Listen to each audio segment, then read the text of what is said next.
Hi viewers, నేను మీ doctor MZ ఏ అస్కరీ ఎండి యునాని. నా practice వచ్చేసి హైదరాబాద్ నాంపల్లిలో ఉందండి.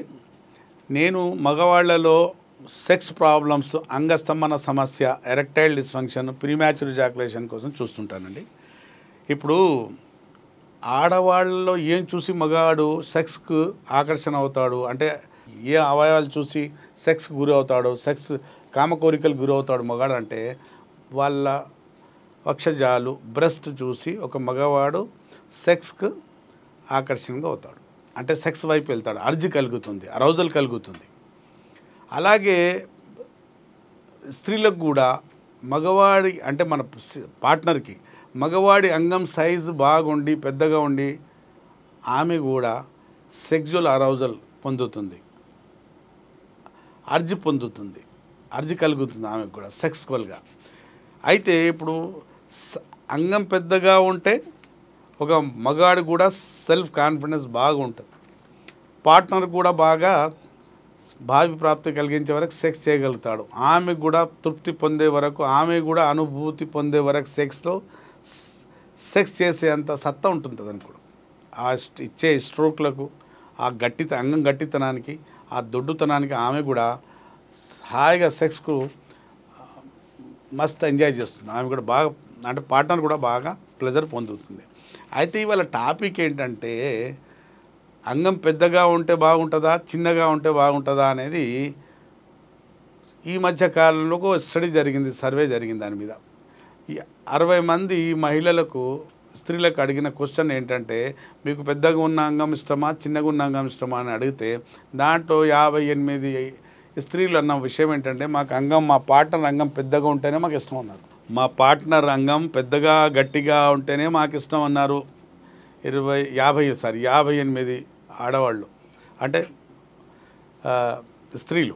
వాళ్ళకి ఇంకో క్వశ్చన్ ఏమి అడిగారంటే ఒకవేళ చిన్న గుంటి ఏంటి అని అడిగితే మా భర్తలు మాతో ప్రేమగా ఉంటే మా జీవితంకి ఇలాగే ప్రేమతో కొనసాగిస్తాము, ఇబ్బంది ఏం లేదన్నారు.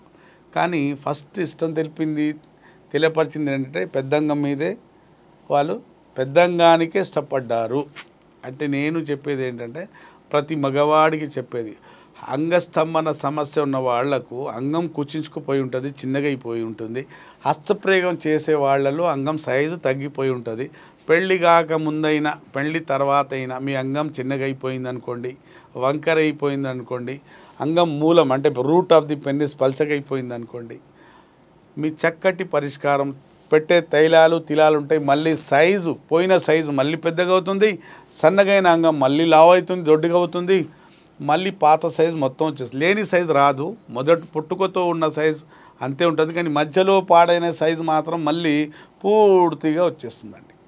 యునాని మందులతో ఏ సైడ్ ఎఫెక్ట్ లేకుండా సైజు పెరుగుతుంది, పోగొట్టుకున్న సైజు మళ్ళీ వస్తుంది, మీ అంగస్తంభన సమస్య పోతుంది, మళ్ళీ పోయిన గట్టితనం, అంగంలో ఉన్న గట్టితనం మళ్ళీ తిరిగి వచ్చేస్తుంది, పోయిన టైమింగ్ సెక్స్లో తగ్గిన టైమింగ్ మళ్ళీ ఆ టైమింగ్ పూర్తిగా వస్తుంది. ట్రీట్మెంట్తో, యునాని ట్రీట్మెంట్తో, వనమూలికలతో, సైడ్ ఎఫెక్ట్ లేకుండా రైట్ ఎఫెక్ట్స్తో, సైడ్ బెనిఫిట్స్తో అంగస్తంభన సమస్యకు చక్కటి పరిష్కారం, శాశ్వత పరిష్కారం మా దగ్గర లభిస్తుందండి.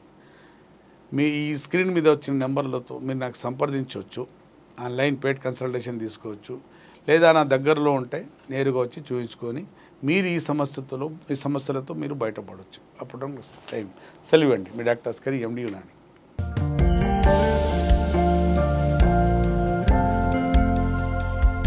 లవ్, ఈ అందమైన 4 అక్షరాల బారిన పడని మనిషి ఉండరు, మనసు ఉండదు. ఈ లవ్ కొంతమంది జీవితానికి సరిపడా మధురమైన అనుభూతులను అందిస్తే మరికొంతమందికి జీవితాంతం వెంటాడే చేదు జ్ఞాపకాలను మిగిల్స్తుంది. లైలా మజ్ను, పార్వతీ దేవదాస్, ఈ 2 కథల్లో మజ్ను లైలా ప్రేమ కోసం ఎంత పరితపించాడో విన్నాం. దేవదాస్ పార్వతీ ప్రేమ కోసం ఎంత పిచ్చోడయ్యాడో చూసాం. కానీ లైలా మజ్ను ప్రేమ కోసం ఎంత ఆరాటపడిందో మనం ఆలోచించలేదు. దేవదాసు దూరమయ్యాక పార్వతీ పరిస్థితి ఏంటో మనం అర్థం చేసుకోలేదు. ప్రేమ నుండి పెళ్లి వరకు వెళ్ళలేకపోయినా ఎంతో మంది అమ్మాయిల బ్రేకప్ స్టోరీస్తో మీ లవ్ టుడే.